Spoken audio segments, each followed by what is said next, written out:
లోకేష్ గారిని ఆశీర్వదించడానికి ఒక అభినందన సభనే కాకుండా రాష్ట్ర భవిష్యత్తును దృష్టిలో పెట్టుకుని ఒక రాజకీయ ప్రస్థానం చేస్తున్న ఒక యువకుడికి మీరందరూ కూడా తోడుగా నిలబడి ఈ కార్యక్రమాన్ని విజయవంతం చేసినందుకు ఇక్కడికి విచ్చేసిన ప్రజలందరికీ మనస్ఫూర్తిగా ముందుగా ధన్యవాదాలు తెలుపుకుంటున్నాను. జనసేన పార్టీ తెలుగుదేశం పార్టీ కలిస్తే రాబోయే ఎన్నికల్లో ఖచ్చితంగా ఒక అద్భుతమైన పరిపాలన, ఒక మంచి ప్రభుత్వం వస్తుందనే భావనతోటి అనేక మంది ప్రతి సందర్భాల్లో కూడా ఎదురు చూస్తూనే ఉన్నారు. అనేక అవమానాలకు గురయ్యాం, అనుమానాలకు గురయ్యాం, రకరకాలుగా వేధింపులు, కేసులు ఎక్కడ చూసినా కూడా పార్టీ నాయకత్వం ఎదగకూడదని అన్ని స్థానాల్లో కూడా ఇబ్బంది పెట్టడానికి ఒక ప్రయత్నం చేస్తూనే వచ్చారు. చంద్రబాబు నాయుడు గారి సుదీర్ఘ రాజకీయ ప్రస్థానం, ఆయనకున్న అనుభవంతో తెలుగుదేశం పార్టీని ఆయన ఎంతో సమర్థవంతంగా నడుపుకుంటూ ముందుకు వచ్చారు. అదేవిధంగా పవన్ కళ్యాణ్ గారి నిజాయితీ, రాజకీయాల్లో ఆయన చేస్తున్న ప్రస్థానం మన రాష్ట్రం కోసం, మన రాష్ట్ర భవిష్యత్తు కోసం, ఆ కోణంతో చూస్తే మనందరికీ ఒక మంచి ప్రభుత్వం రావాలి, రాష్ట్ర భవిష్యత్తు మారాలనే ఒక బలమైన వర్తమాన రాజకీయాల్లో ఎవరు ఊహించని విధంగా పవన్ కళ్యాణ్ గారు అడుగులు వేసుకుంటూ ముందుకొచ్చారు. సెప్టెంబర్ 13వ తారీఖున రాజమండ్రిలో ఆ రోజు చంద్రబాబు నాయుడు గారిని కలిసినాక పవన్ కళ్యాణ్ గారు తీసుకున్న నిర్ణయం ఆ రోజు రాష్ట్రంలో సంచలనంగా మారింది.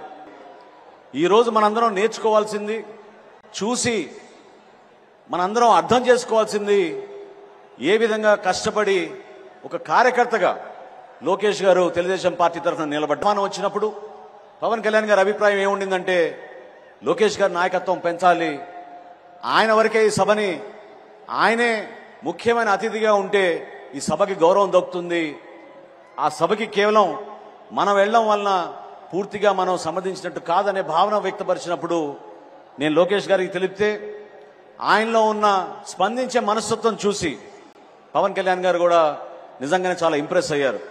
లోకేష్ గారు అన్న మాట ఏంటంటే, నా పాదయాత్ర ముగింపు సందర్భంగా చేస్తున్న సభ కాదు ఇది, జనసేన పార్టీ తెలుగుదేశం పార్టీ కలిసి మొట్టమొదటిసారి ఒక అద్భుతమైన విజయం సాధించే విధంగా ఒక చక్కటి సభను ఏర్పాటు చేసుకున్నప్పుడు దానికి ఖచ్చితంగా పవన్ కళ్యాణ్ గారు రావాలి, అవసరమైతే నేను అడుగు వెనకేస్తా తప్ప పవన్ కళ్యాణ్ గారిని ముందుని నడిపించే విధంగా మన అందరం కూడా ముందుకెళ్దామని చెప్పి ఆ రోజు ఆయన తీసుకున్న నిర్ణయాన్ని నేను మనస్ఫూర్తిగా అభినందిస్తున్నాను. రాబోయే రోజుల్లో కూడా ఈ అవినీతి ప్రభుత్వం ఏ విధంగా యువతకు నిరాశ కలిగించిందో, ఏ విధంగా యువతకును అంధకారాలను నెట్టిందో మీ అందరికీ తెలుసు. ప్రభుత్వాలు వచ్చినప్పుడు పార్టీలు కేవలం ఇక్కడున్న వనరులు దోచుకుంటున్నారు, లేదా ప్రత్యేకంగా ఇక్కడ ఏర్పాటు చేయాల్సిన ఉపాధి అవకాశాల గురించి మర్చిపోయి ఈ ప్రభుత్వం ప్రత్యేకంగా అసలు ఏమాత్రం కూడా శ్రద్ధ వహించలేదు. విశాఖపట్నంలో ఐటీ ఎస్సెట్స్ గురించి, అదేవిధంగా అక్కడ ఐటీ ఇండస్ట్రీ తీసుకురావాలని గత ప్రభుత్వంలో చంద్రబాబు నాయుడు గారు, లోకేష్ గారు ఆ రోజున ఏ విధంగా కష్టపడి పనిచేశారో ఈ రోజు విశాఖపట్నం ఏమైపోయిందో మీరందరూ చూస్తూనే ఉన్నారు.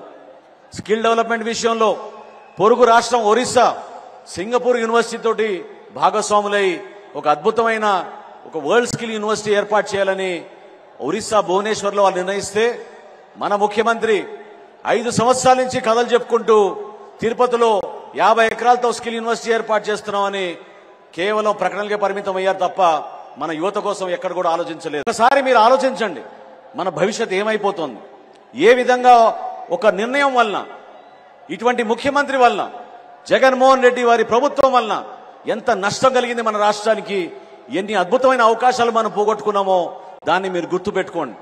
ఒక్కసారి మీరు ఆలోచించాల్సింది ఆ ఒక్క ఛాన్స్ అని ఏ రోజైతే మీరు అందరూ స్పందించారో ఆ రోజున ఎంత పొరపాటు జరిగిపోయిందనేది మీరందరూ కూడా గుర్తుపెట్టుకోవాలి.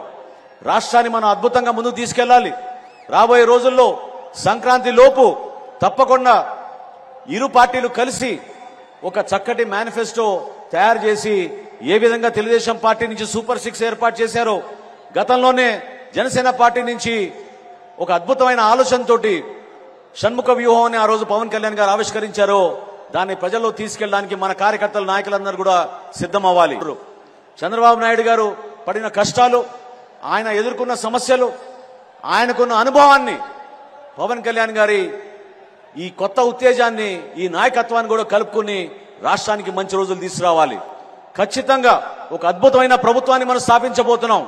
రాష్ట్ర ప్రజలకి ఓ చక్కటి సంకేతం ఈ రోజు ఈ ఉభయ పార్టీలు కలిసి ఇంత అద్భుతమైన కార్యక్రమంలో మనం పాల్గొనడం ఒక గొప్ప కార్యక్రమంగా మనం భావించడమే కాకుండా మరొక్కసారి లోకేష్ గారిని ఆయన ఈ 3000 కిలోమీటర్ల పాదయాత్రలో 262 రోజులు ఆయన చేసిన ఈ ప్రస్థానంలో ఎన్నో లక్షల మంది కలిశారు.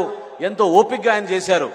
మీకు వచ్చిన నాలెడ్జ్ని, విజ్డమ్ని ఖచ్చితంగా రాబోయే రోజుల్లో మన రాష్ట్రంలో మన ప్రజలకి అంకిత భావంతో మీరు పనిచేస్తారని, భవిష్యత్తులో జనసేన పార్టీ, తెలుగుదేశం పార్టీ కలిసి ఒక అద్భుతమైన ప్రభుత్వాన్ని ఏర్పాటు చేసి ప్రజలకి అంకిత భావంతో పనిచేస్తామని ఈ సందర్భంగా మరొకసారి మీ అందరు ఎత్తుకుంటూ, జనసేన పార్టీ తరఫున ఏ విధంగా తెలుగుదేశం పార్టీకి అండగా నిలబడ్డామో రాబోయే రోజుల్లో కూడా అదే విధంగా మనందరం కలిసి పనిచేసుకుని ప్రతి నియోజకవర్గంలో, ప్రతి మండలంలో, ప్రతి జిల్లాలో కూడా మన నాయకత్వాన్ని మనం పెంచుకునే విధంగా ఈ ప్రభుత్వాన్ని ఇంటికి పంపించే విధంగా మీరందరూ కూడా కృషి చేస్తారని కోరుకుంటూ, ఇంత చక్కటి అవకాశం కల్పించినందుకు ప్రతి ఒక్కరికి మనస్ఫూర్తిగా నేను అభినందిస్తూ, ఈ కలయిక రాష్ట్ర భవిష్యత్తుని దృష్టిలో పెట్టుకుని చేసిన కలయిక, దాన్ని మీరందరూ కూడా ఆశీర్వదిస్తారని, రాబోయే రోజుల్లో తెలుగుదేశం పార్టీ, జనసేన పార్టీ ఐక్యత ఖచ్చితంగా వర్ధిల్లాలని చెప్పి మనస్ఫూర్తిగా కోరుకుంటూ సెలవు తీసుకుంటున్నాను.